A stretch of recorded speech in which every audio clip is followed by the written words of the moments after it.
Hi, I'm Alvin Drew. I'm an astronaut. This is Ask NASA, and I'm here to answer your questions.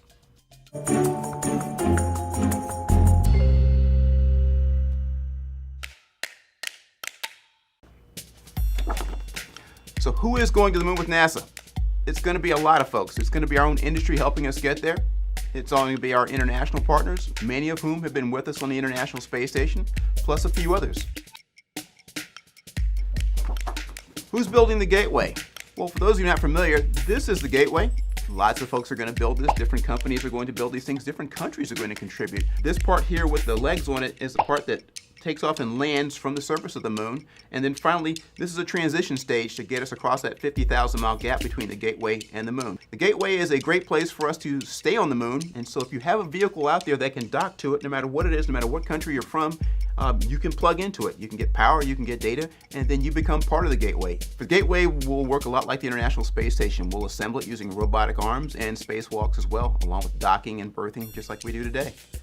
Why does NASA need partners? Well, it's because we're doing great things out there. We're not going to go anywhere without our partners with us. It's going to take a crew to get us to Mars. Another example of our international partnership is the International Space Station. 19 nations in total is what it took to make that space station is what it is today. So what's the next question here? Is this a modern space race?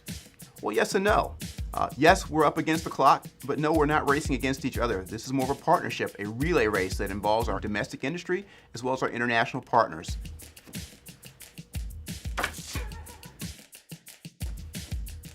So how did going into space influence you?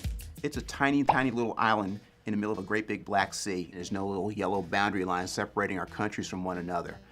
We really are all together here on this one island in the middle of nowhere. That was the best throw we've ever had, I think.